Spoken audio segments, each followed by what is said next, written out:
I got into this topic because I really appreciate the beauty of the natural world that we have, and I wanted to figure out a way that we can try and quantify that from a healthcare perspective to see what is it about that we can harness or utilize and incorporate in people's lives to ultimately enrich them and enrich their communities.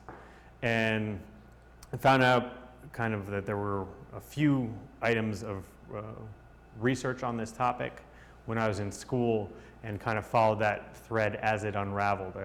When I first got started, I literally had everything that was published on the topic, hard copy, because this was before PDFs existed, and there was, a stack of maybe that many.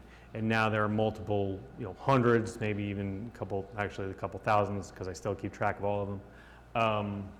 And it's just been amazing to watch the field grow.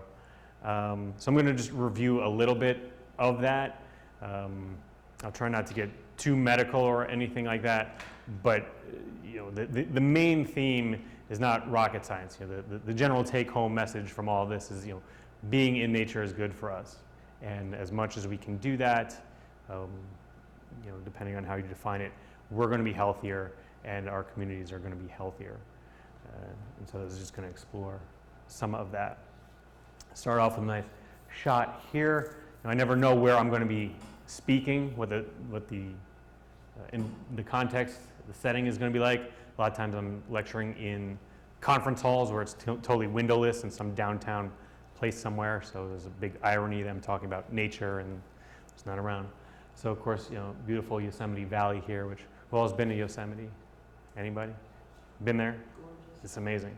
As with all nature photography, all photography really, pictures don't really do things justice. I mean, there's just a grandeur to these spaces that comes with it, but it's the best that I can recreate here. I'm sure that, I'm looking forward to going out and exploring around here. I'm here till Sunday, so I get to experience what y'all have down these ways that are just as beautiful as well. This quote I really like: "Charm of natural scenery is an influence of the highest curative value, more than any single form of medication, to establish sound minds and sound bodies." It really kind of encapsulates the gist of it, that just being out in the presence of these types of spaces gives us that soothing, what we call salutogenic effect, a healing kind of presence. This is Frederick Law Olmsted, a century and a half ago. So have any of y'all heard of Olmsted by chance? Yes. He did the Biltmore Stadium. He did the Biltmore, that is correct. So he did a lot of different campuses and urban things around the country. He did Central Park.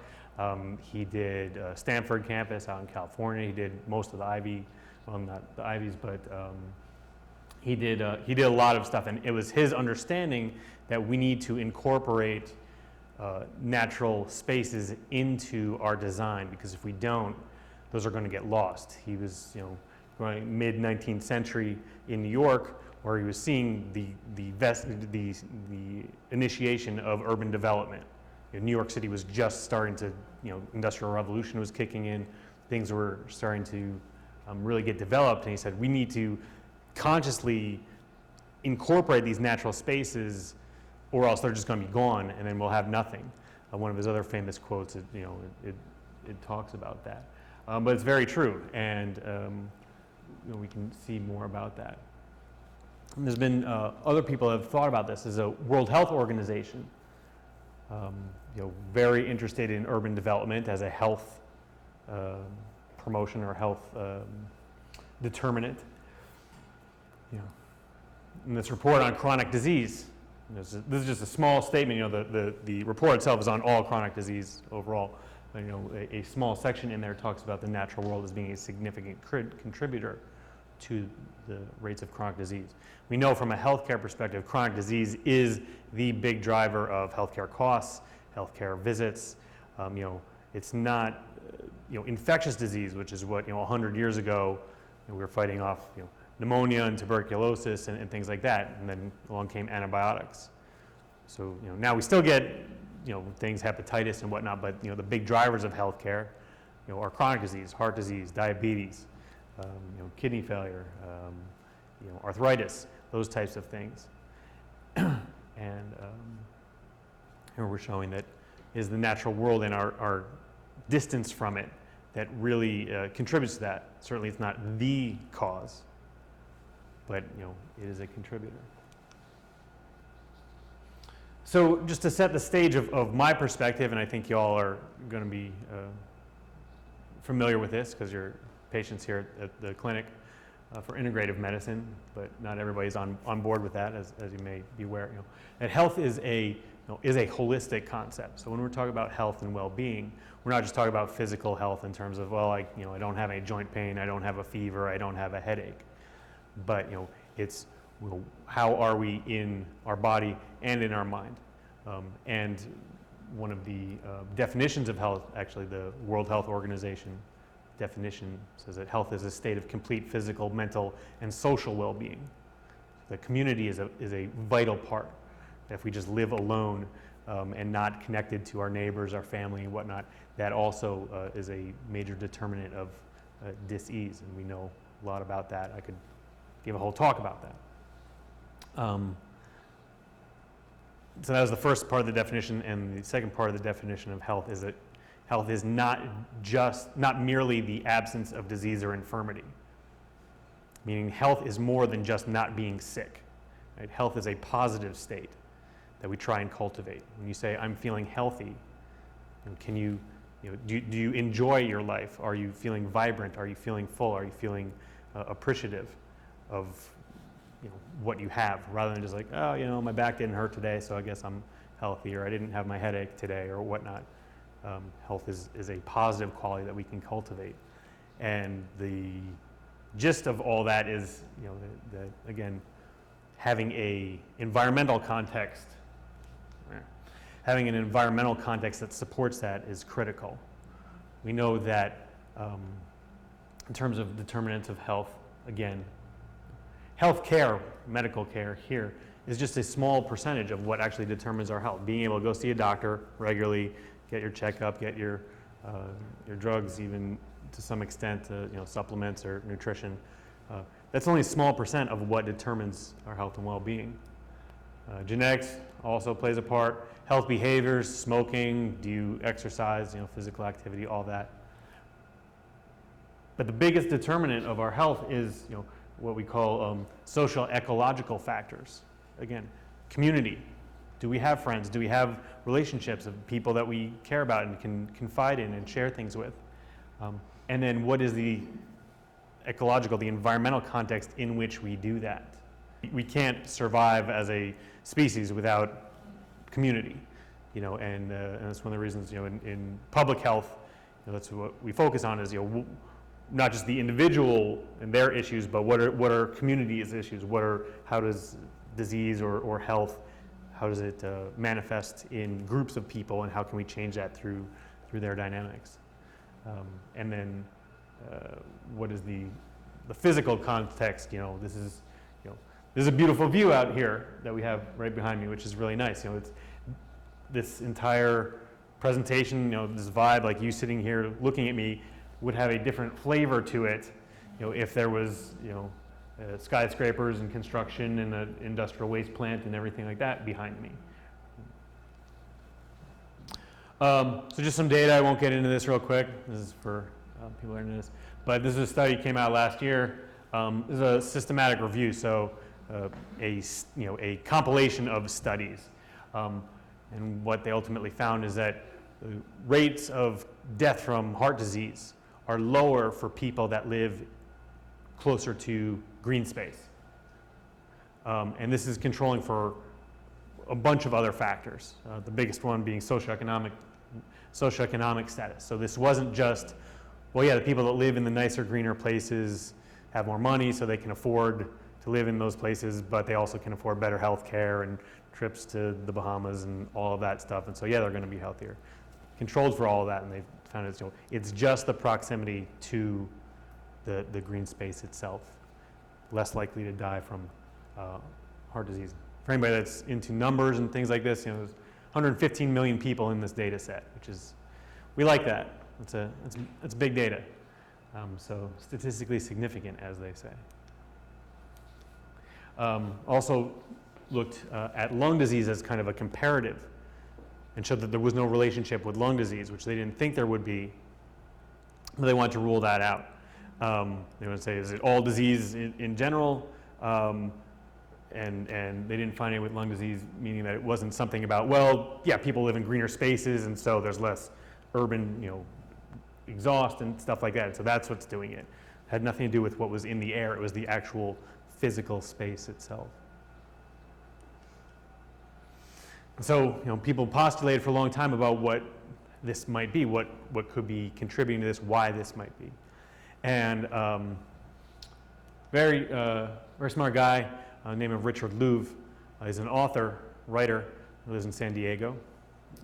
He came up with this idea of nature deficit disorder. Have any of y'all heard of this book? Yeah, 1, 2, yeah.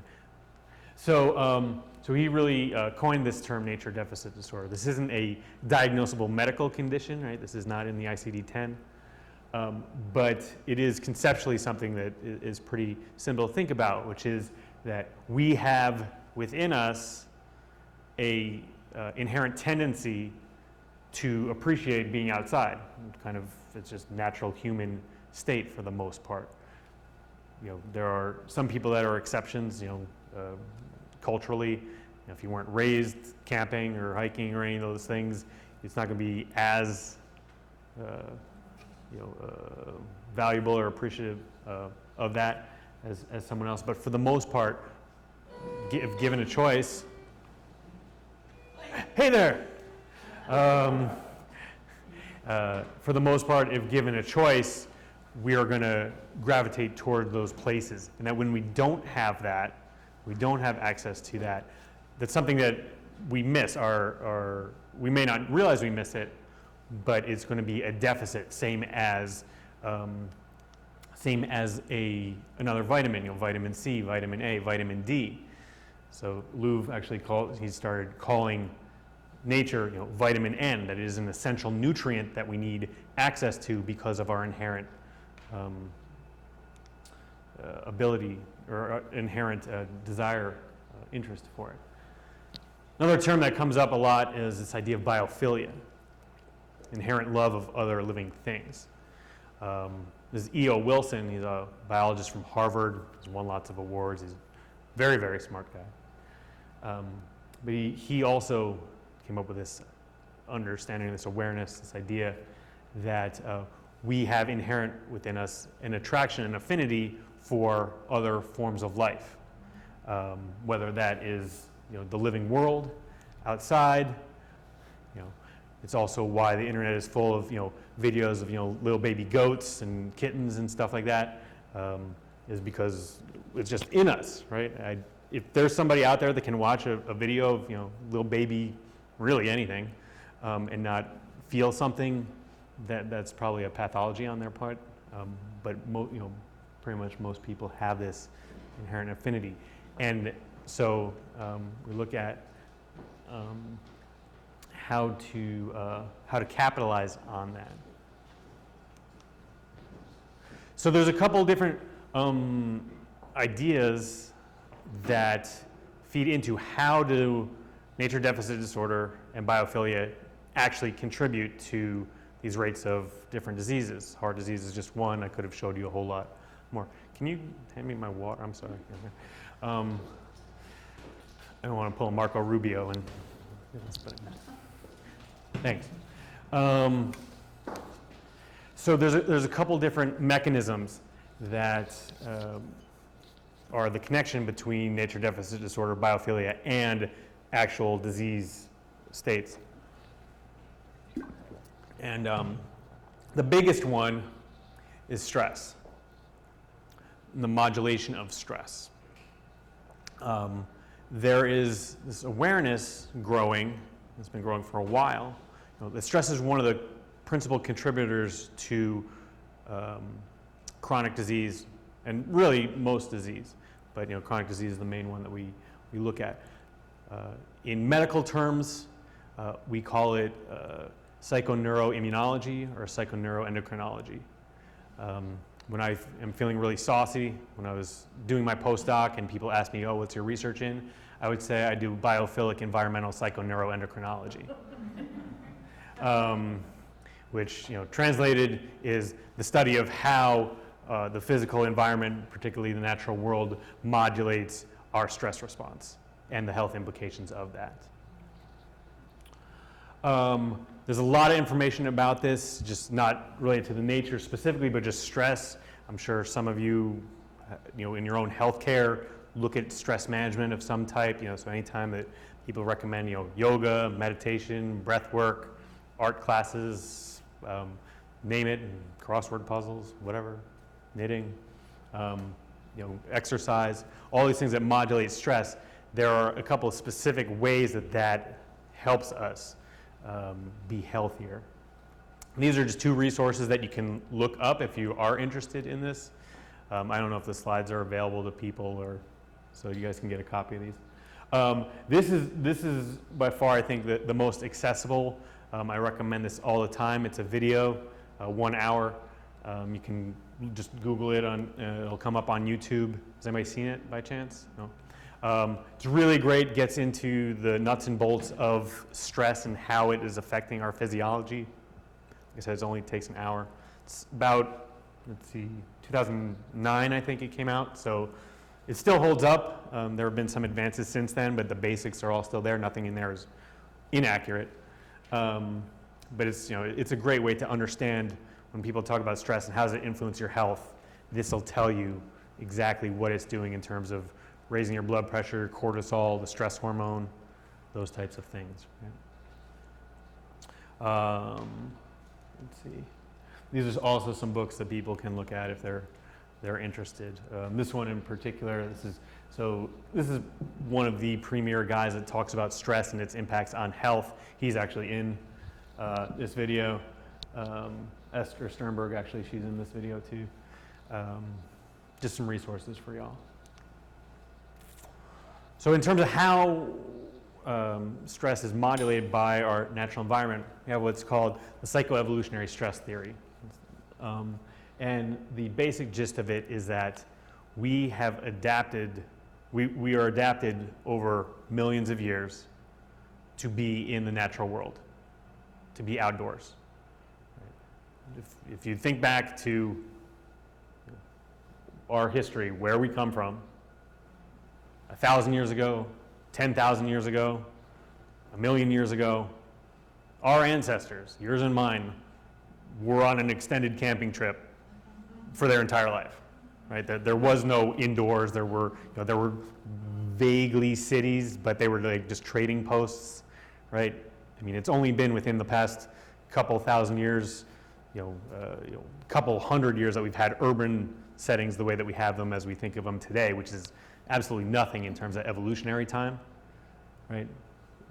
Compared to the millions of years and the tens of thousands of generations of our ancestors that this is what they knew, right? They didn't know this, and so their bodies and their nervous systems were adapted to that. That's their baseline. That's their home, and that is one of the reasons why going out, like sitting, going camping, right? Camping is very relaxing for many people. Yes, if you're not used to it, people freak out. Am I going to get eaten by a bear? All that stuff.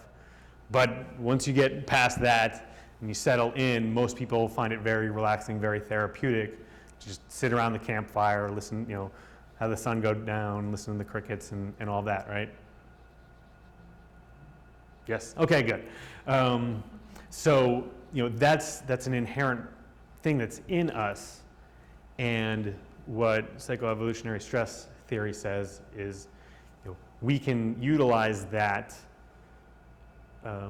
in our modern life because we are all this predates nature deficit disorder, but ultimately nature deficit disorder is has displaced us from our baseline, and so we are all constantly at a slight level of agitation. We're adaptable beings. And so we're not all constantly in a in a state of panic. But on a physiologic level, our nervous systems are not where, in an optimal state compared to what they would like to be when you consider what are the sensory inputs, what is the level of light, what are the qualities of sound that are coming in through our ears, what is our contextual experience that is that optimal operating state. Won't get into this too much, but this is one of the central parts of stress, and if any of you talked about stress management with a healthcare provider, they've probably talked about these two parts of your nervous system, what we call the sympathetic or fight or flight system, and the parasympathetic or rest and relax. Does this sound familiar to people? Yeah. There's a lot of work, a lot of writing going on in some of the lay literature about the vagus nerve, if people have seen that written. So the vagus nerve is the primary activating component of the parasympathetic. And anytime we do any stress reduction work, meditation, yoga, breath work, whatnot, we're stimulating the vagus nerve to engage in this rest or relax function. The vagus nerve is what causes us to, right? When you take a deep breath and just feel your body settling in, that's vagus nerve and a bunch of other things doing their job. And our body is constantly having a balance between sympathetic and parasympathetic function. And essentially what happens, the psychoevolutionary stress theory says, is we are constantly in a elevated state, a slight elevated state of sympathetic activation because of the context of our world. 10,000 years ago, our ancestors, on their extended lifelong camping trip, were out in the woods hunting and gathering, and they're listening to the river and the sound of the wind in the trees, and every once in a while a bear would jump out, or a neighboring tribe, or a deer would run, and they'd have to chase it and try and kill it and eat it or whatever. But for the most part, things are pretty mellow, right? If any of y'all are campers or hikers or outdoor people, it's pretty quiet most of the time. And again, that's our baseline. But the world that we live in now is not quiet most of the time. We've got traffic, we've got these electric lights, which that's a whole other thing in terms of the flicker rate and all that. But all that is leading us into a sympathetic activation. And we know that this activation of the sympathetic system, that is what leads to many of the chronic disease that we have. It's elevates our blood pressure, elevates our cortisol, leads to disrupts our digestion, disrupts immune system function, and so versus being out in a space like this, where all those things are regulated, normal, at a healthy baseline. Yes. I wonder if you've ever seen a report of I'll sort of call it a commuter report. So here in the U.S., 40 minutes behind the wheel to get from point A to point B. It's a great point. I think about that a lot on my driving commutes versus when I used to take public transportation. And that work may be out there. I absolutely agree. I mean, taking whatever time that is available to you, and this is something I talk to patients about all the time, is how do you find the time to, whatever is accessible to you, engage in more restorative activities? Because there might be some people out there that are stuck more in parasympathetic than sympathetic, but I don't know many of them. Right? Most people are going to be, if they're not, just right in the middle, and it's a fluctuating middle, right? This is not a static middle; it's dynamic. But if their average is going to be more over here, how can they do that? Whether it's taking public transportation rather than driving, if it's making sure when they get home that they don't just go and turn on the TV right away and sit, because that is also stimulating. But taking that time at the end of their work day or at the end of their day before they go to bed, there's a huge thing I've got in a little bit coming up, screen time and all of that and its implications. So turning off the screens before you go to bed, and I mean there used to be, I'm still old enough. I'm probably last generation that remembers before the internet and all of this. But it's like I remember like reading a book before bed, and that was awesome, and I loved it, and I'm sure y'all have that too. And there's many people now that they just they got a TV in their bedroom, and they just watch it until whenever, and then they turn it off and go to bed. What is that doing to their elevation of all these things? So that was the nervous system. We also, when we talk about stress, we talk about the endocrine system. You don't have to worry about this really too much. These are more just to show examples of cortisol, the stress hormone, and how it's regulated. General adaptation syndrome. Some people might remember high school biology, right? So Selye talks about we have an exposure to an event, we react acutely. If that stressor persists over a long period of time, we develop a mode where we can withstand the constant exposure to that thing. We're definitely away from baseline, but we're still functioning. We're still gearing up and okay, I'm going to get through this. But there's only a limited amount of time that you can do that before you lead to collapse. This is what we call burnout, right? You just got nothing more to give. You can only withstand things for so long. And this is for just a single exposure to a single stressor. The reality is that we all have multiple stressors in our lives, right? It's not just one thing.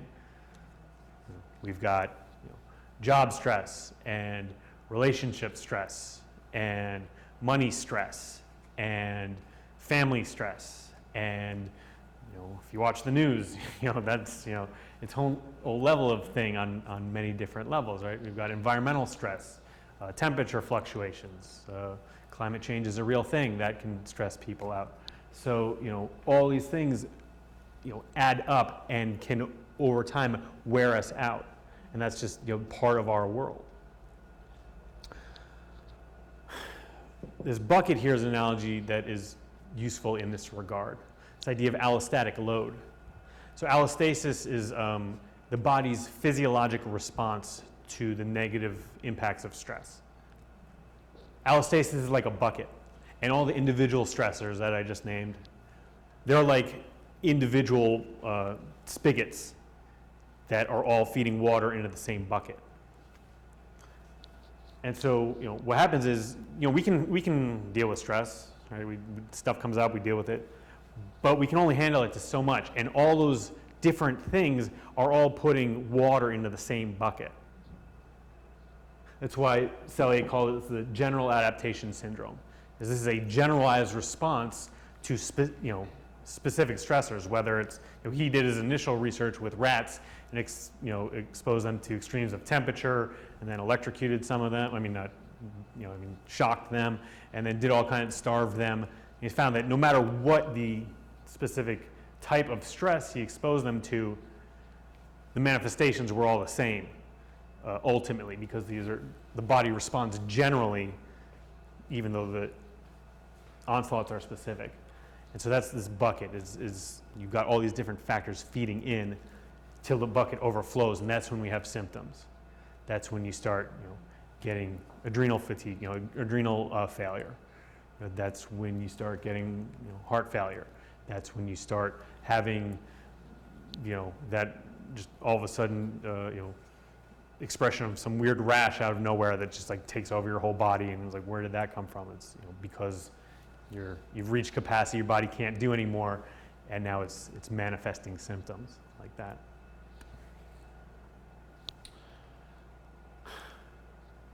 So what some people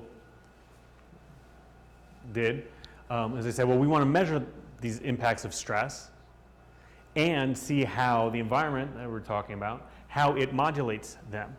How does it affect these stress levels? So this is the field of environmental psychophysiology.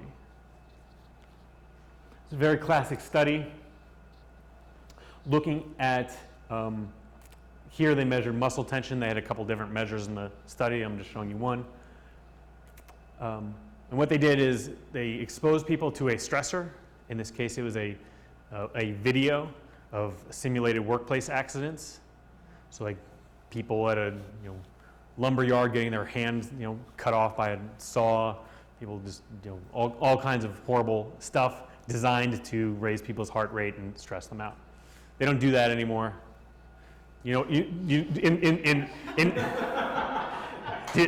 know actually what in stress research now, do you know when they want to stress people out to provoke a stress response so they can measure it? No, the news would be a good one. But what they do, they make people do public speaking.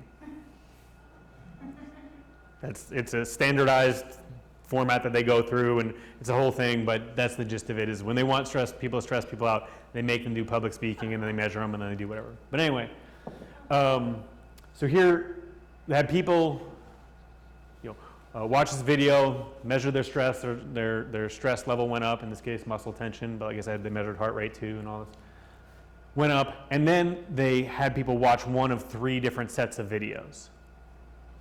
One was the outdoor pedestrian mall, just people walking around, shopping, whatever. One was traffic, just light traffic, downtown. And one was just this nice babbling stream, this brook. And then they measured their blood pressure, their muscle tension, how long did it take to return to baseline, or what did their blood pressure do after the fact. Here this graph is pretty clear. After 4 minutes, which is the first data point, the pedestrian and traffic videos, they came down because these people weren't watching people get their hands cut off anymore.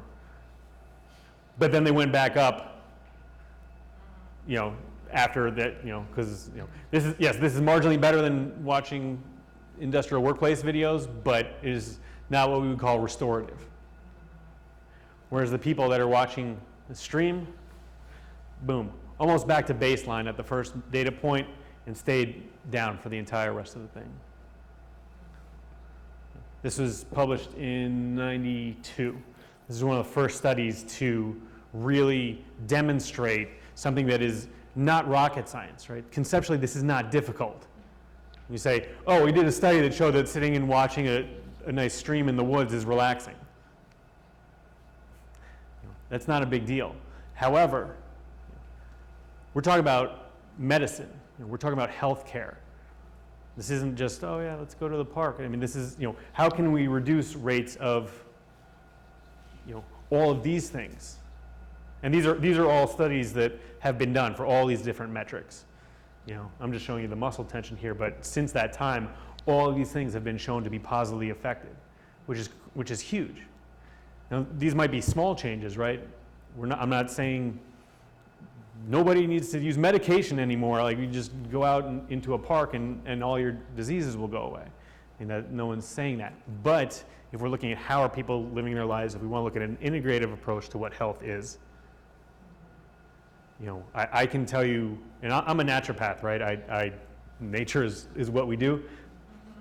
I'm the person in our profession that talks about this. Like when people see my name on my name tag and I go to conferences, like, oh, you're that guy that talks about nature. I'm like, yeah, okay, that's what we should all be doing. It certainly is not talked about in the allopathic profession, much. I shouldn't say, because there are some people that are getting on board, definitely. Actually, there's more MDs that are involved in doing this type of work now and promoting this than there are naturopaths. But that's a whole other story. When you go in for a new patient intake and they're asking you all your questions, what medications are you on, do you smoke, all that stuff. I would be shocked if any of you have ever had somebody ask you, how much time do you spend outside? It just doesn't. Maybe. We'll talk later. That's the type of thing that we're trying to promote with this work. It's just these little things that we can shift the conversation to make it more holistic. Not that people need to stop what they're doing already, but just how can we expand the conversation to include simple things that can have a big impact. This is not just outdoor studies or scenes of outdoor nature. This is a study that was done where they looked at indoor nature, specifically houseplants, in an office building. This is a same office, it was just two different wings. You walked in the lobby and these guys are over here and these guys are over here. And in one of them, they put up a bunch of plants around the room. And they didn't tell people that they were doing this study about the plants. They said, hey, we're going to be doing a study looking at worker productivity and all these things. So everybody go in, sit down at your computer. We've loaded your computer up with this, I believe it was some type of math problem solving program. And just go and do, solve the math problems, and we just want to see how you'll do. Right? Didn't tell them about, what the variable was that the people in the other room, they've got plants in their room. Right? Nobody knew that.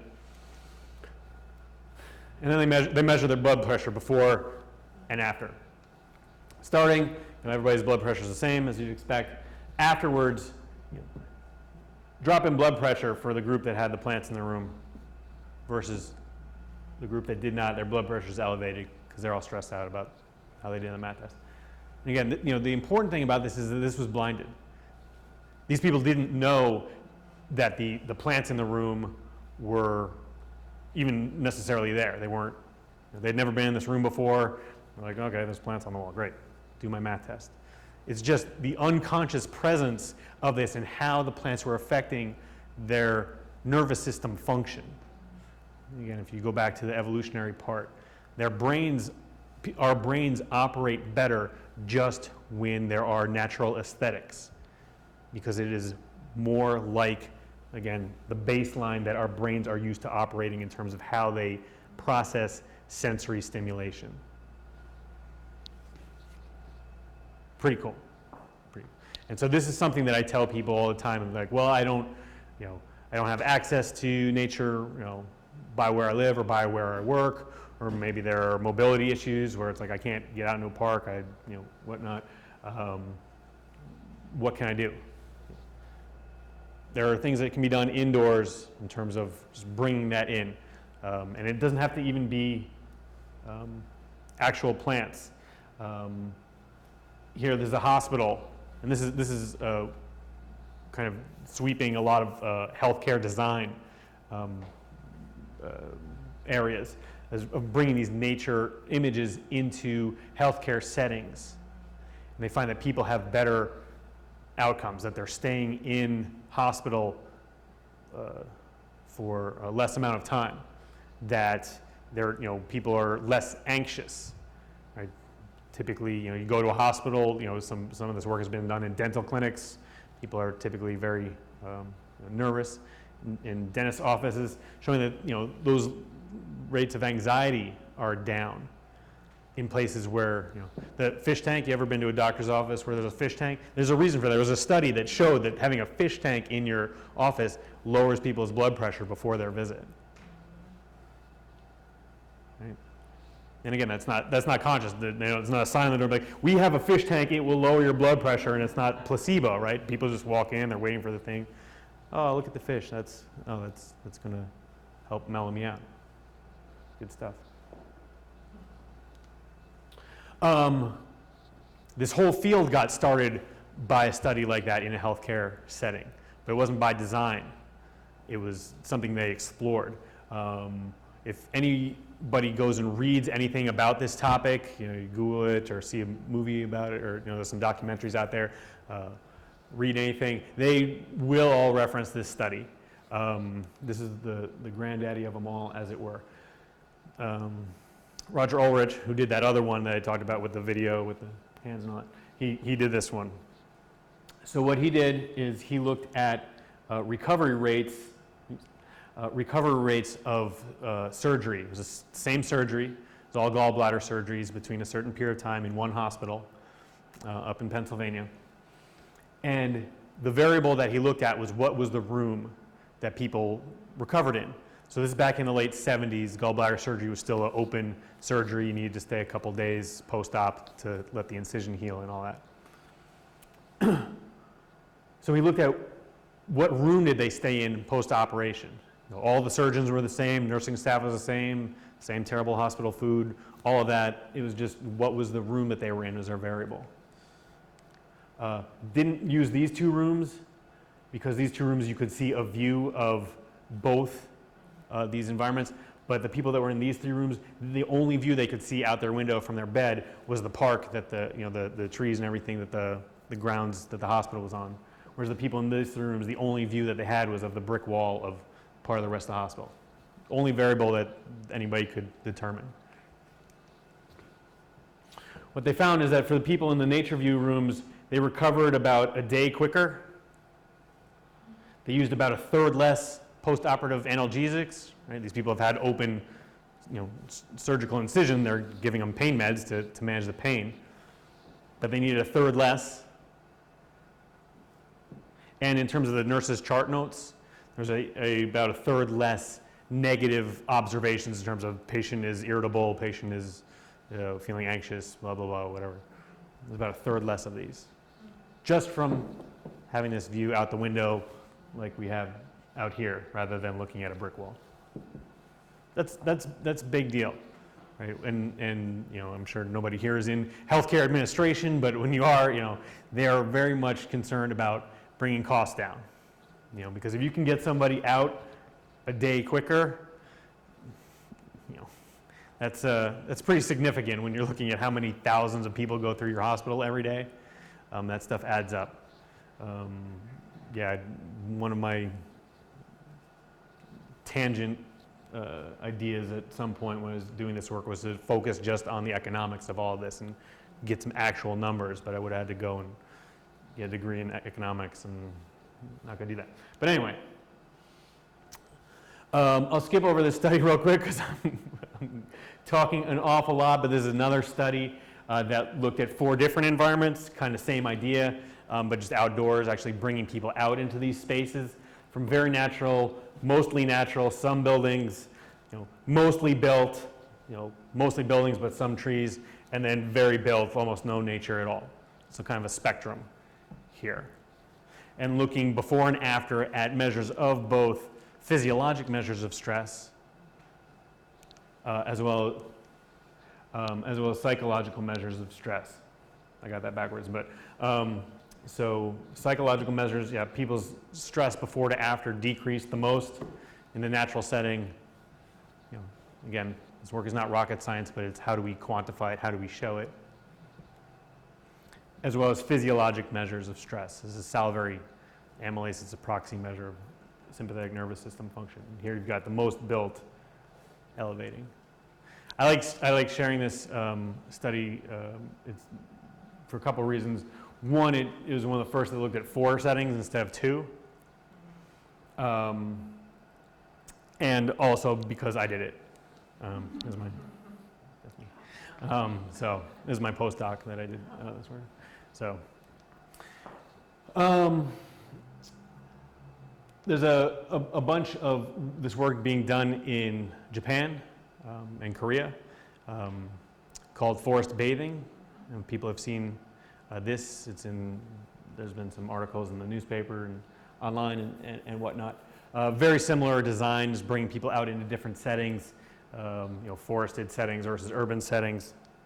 And looking at the data, this one looks at what's called heart rate variability, which is a very common measure of the physiologic stress response. It's a good way of assessing what the nervous system is doing in terms of that sympathetic parasympathetic balance. We won't get into all of that, but this Shinrin-yoku is what it's called, forest bathing. And Shinrin-yoku is more than just going out into nature. It really is the word yoku actually, it means more than bathing. It means immersion. It means envelopment. And so it's not just like, oh, yeah, I'm walking in the woods, those trees are nice, but it's a full sensory, almost like mindfulness meditation while being there, like smelling the air and being present and really feeling grounded and connected to the environment around you as part of this experience. This work has been done for 15 years now, and it's gotten so well supported in Japan, that the Japanese government has actually funded specific places where they call these forest therapy centers, where it's a equivalent of a state park that is funded by their federal health care system. It'd be the equivalent of, I don't know what y'all's local state park is around here, or, Piscanaska Forest. okay, so what he just said, if that was funded by the Department of Health and Human Services, right? If the NIH said you should go here because it is healthy for you, and the federal government is telling you that that's a good idea. I think we've got a little ways to go before our federal government is going to do that for us, but it is something that is possible. One of the other things about forest bathing, and probably the thing that people read about the most, is not just the stress reduction like I've been talking about so far, but there is an aromatic aromatherapy quality to this. Chemicals that are called phytosides. Phytosides are terpenes. It's chemicals. It's like mostly the conifers, so you get that pine smell, or cedars, or cypress. When you're smelling that, those are molecules that are coming in. You're absorbing them through the nasal mucosa. That has direct immunostimulatory effects, meaning it is activating your immune system. Specifically, did I include that? No, okay. Specifically, one of the things that people are most excited about are what are called natural killer cells. This is a type of white blood cell.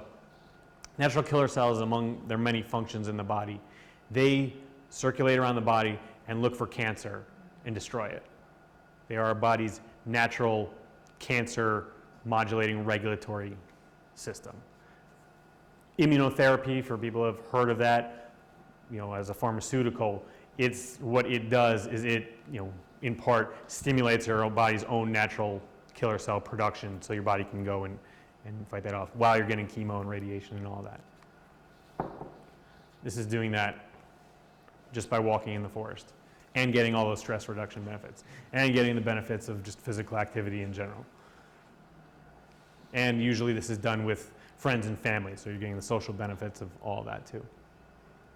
Now again, no one's saying that people should we don't need chemotherapy anymore, just go for a walk in the woods. That's ridiculous. But what people are looking at is, how do we get oncologists to start saying, okay, you got your chemo, you've got your radiation, tomorrow, why don't you go for a walk in the woods and have them be synergistic and help each other. Yes? I'd just like to say that my personal opinion is walking in the woods alone is much more beneficial to me than going with someone, because going completely alone to the woods. Sure, absolutely. No, I mean that's, for me at least, sure. maybe not everybody's like that. Yeah, and that's a great point in terms of individuality. Yeah. I mean, I think everyone, for all these things, people need to figure out what works for them. One of the biggest criticisms, I guess, of this work when it gets presented is people will often say, for people that are medical minded and looking at, okay, quantifying these things is, okay, well, what is nature? When you say like, oh, we'll go out, what is nature? What is a dose? What is the experience? Is it, walking for half an hour 3 times a week by yourself in the woods? Is it going to a park where there's other people around, but you still have, with a friend? Is it, how do we quantify that? And those are valid questions from an empirical perspective. But from a clinical perspective, I don't really care. As a clinician, I just tell patients, whatever works for you, it's going to be the thing that works for you, right? And everybody is individual. I mean, if you want to micromanage and try and quantify all these variables about social connection and past experience and all that, that was one of the things in the study that I did. In this one, we were asking people after the fact, like, what were your experiences in each of these settings? And somebody said, oh, well, I got super stressed out in this one, which, we consider on the continuum to be, one of the less stressful ones. It's like, oh, well, why? and his cortisol levels and other things actually reflected that. So, well, why was that? He's like, well, this is the campus of Portland State University. He's like, well, I'm a student, and I've got a term paper due next week. And so the whole time I was sitting on that bench, I was looking at that building, thinking about the paper that I have due. Not a relaxing experience for him. And so there's all kinds of different things to consider, variables, individual preference, past experience, all that. But yeah, the main gist is, whatever's going to work for you, then do that.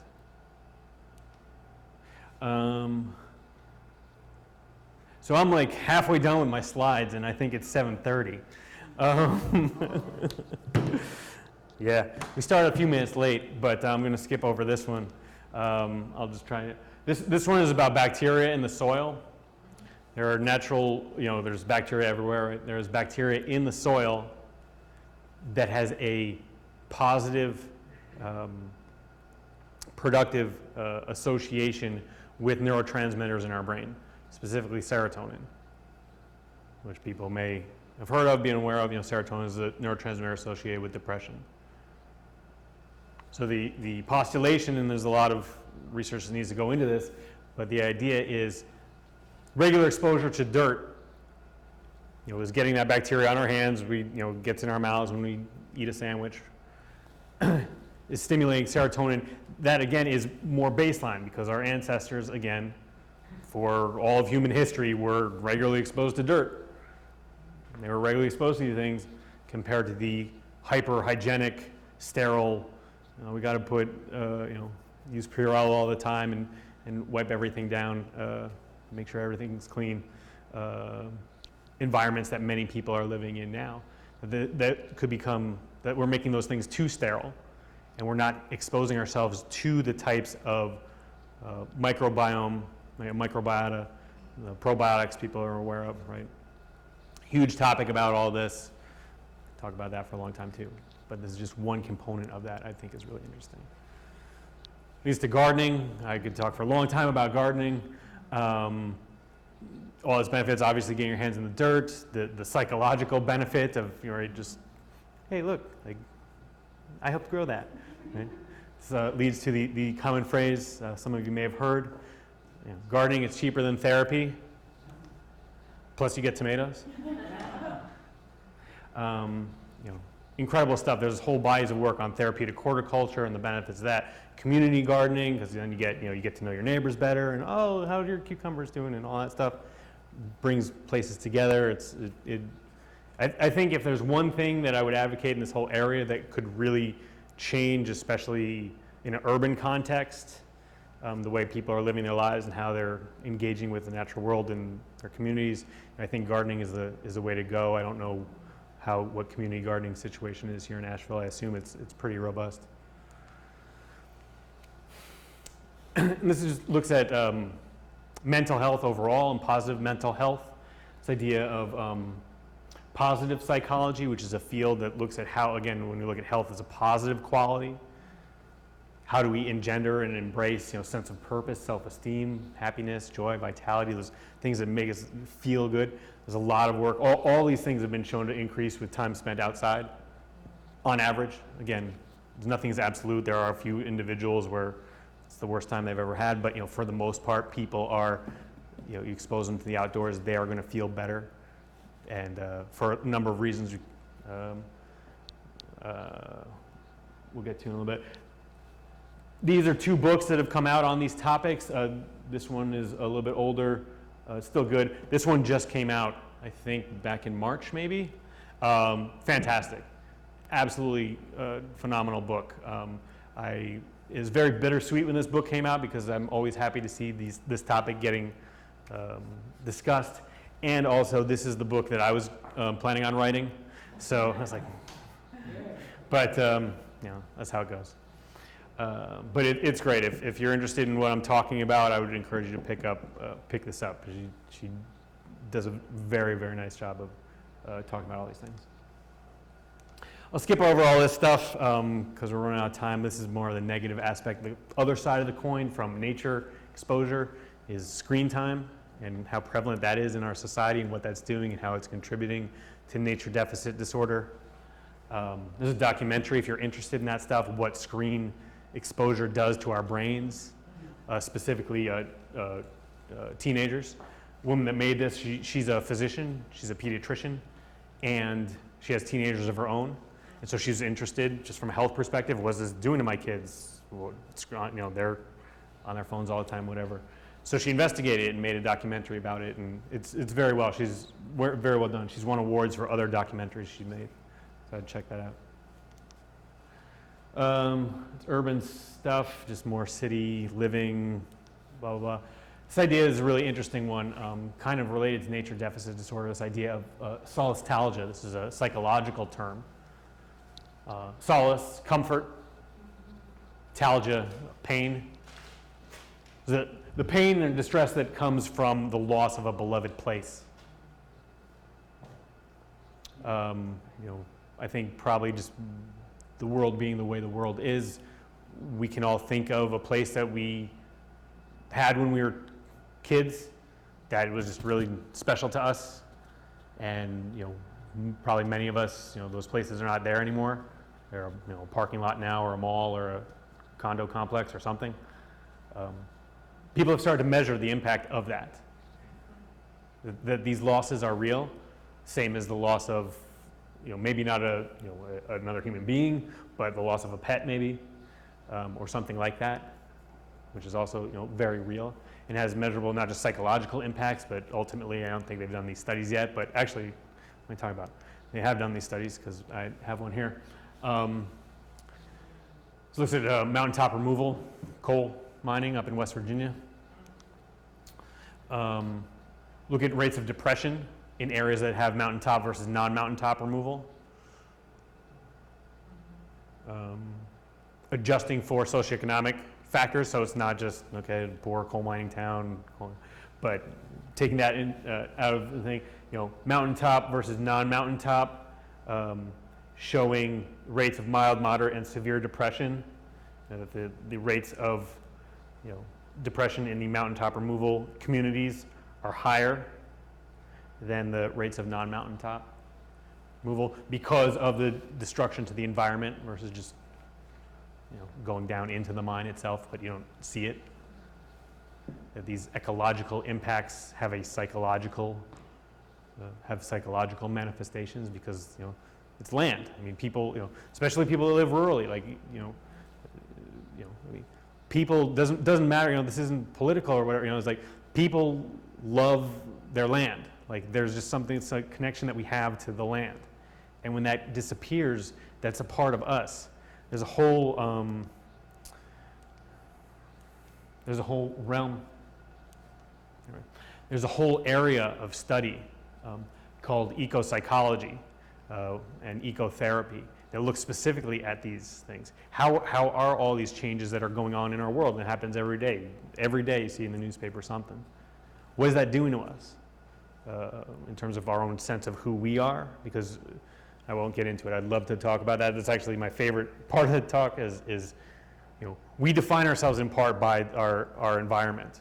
If you think about who you are as a person, on some level, if you were to describe that or paint a picture or try and describe it in images, part of that is where you live.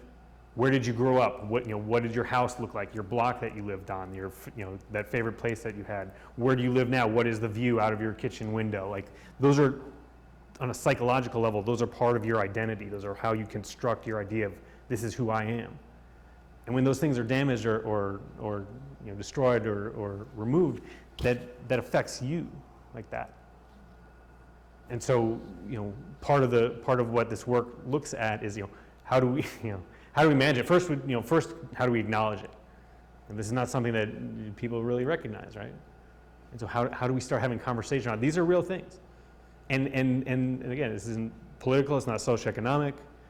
It doesn't matter who you are, where you're from, there's going to be some connection to this. So why can't we just all acknowledge these things and use that as a mechanism for advocating for a stronger environmental ethic?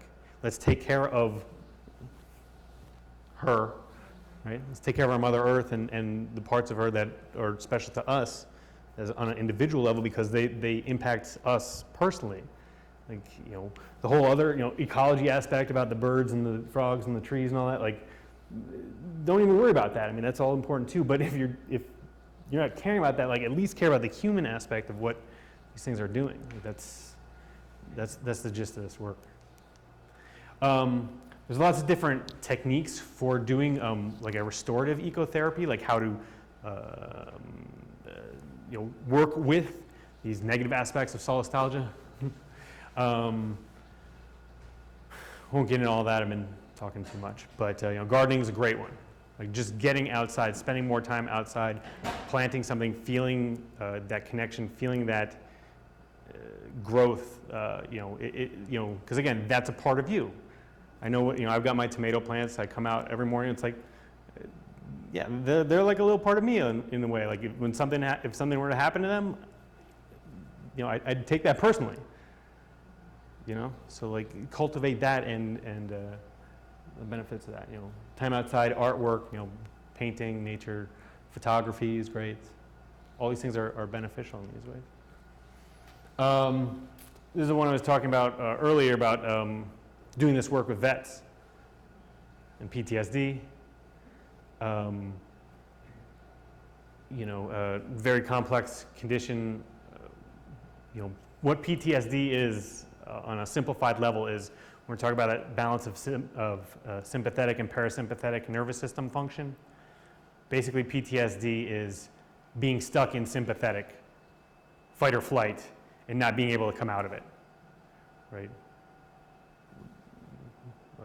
Typical experience, you have a car accident or whatnot, you get in a fight or flight, right, adrenaline, all this, and then it passes a couple days later or whatnot, and you come back and you relax and you're able to go back to baseline. What PTSD is, you stay in that hyper-vigilant state, and that's what leads to the night terrors and the insomnia and the irritability and the loss of cognitive function and the emotional dysregulation and all of that stuff. What we're finding is, just spending time outside is incredibly restorative. It helps people come out of that state because, like you said, that it's just being alone and being quiet and listening to the wind and the creek. That does something that 10 years of talk therapy is not gonna reach, or might not reach. So this is really exciting. I won't get into the data. I didn't include it here, but this is really exciting. The VA actually has funded a program for this. It's called the Green Road. It's right next to Walter Reed campus, Walter Reed Army Medical Hospital. I don't know if it's walking distance or it's a few miles away maybe, I'm not sure, but it's, I think, 3 acres of preserved land that is just for vets and their families to go, and there are benches and they can go and just sit and chill out and do that work. There's all data from those types of studies. Very cool stuff. It's very cool that the VA is on board with this. Skip over this. This is just other work that's done in places trying to advocate for incorporation into different healthcare systems. This idea of green exercise, just getting out in nature for your physical activity, has been shown to be more beneficial than the same activity in a gym. So they've measured people, running around a track, or on a treadmill versus running out on a trail, that their post-exercise, heart rate is lower, their cortisol is lower, their emotional state is better, their mood is better, their self-esteem is better, whatnot, just from being outside. There's another thing on the national level, sponsored by the National Parks Department. And so, I think you guys have gotten a sense of the holistic kind of nature of these things, how it touches on a lot of different areas. And I got into this for a lot of different reasons. I mentioned some of them at the beginning, but one of them also is, ultimately an environmental reason for me personally. I'm a nature guy. I like hiking, and I want it to be around for a while. I want future generations to have the experiences that I had. There's this concern that younger generations are not having the exposure that we had because partly screen time, partly stranger danger, all these different things. But kids are not getting outside as much as they used to. And the problem with that is, if they're not getting outside, they're not getting exposed. If they're not getting exposed, then why are they, why would they care? This quote is from Charles Jordan, who used to be the director of Parks Department in Portland. So, if they do not value what they do not value, they will not protect, and what they do not protect, they will lose. We have to get people, all people, adults, children, families, to understand the value of what it is we have and go out and experience it, so that when it comes to a choice of, well, should we keep this keep this wooded lot, or should we put in another strip mall? Why should we care if it becomes a strip mall? It's like, well, because it's beneficial to us, in addition to just keeping it for its own sake. This is all other stuff. This is for practitioners, but he left, so just this interrelationship between health of the individual, having healthy communities, and having the context. That's what I have to share. I hope some of it was useful, and thank you very much. Cool.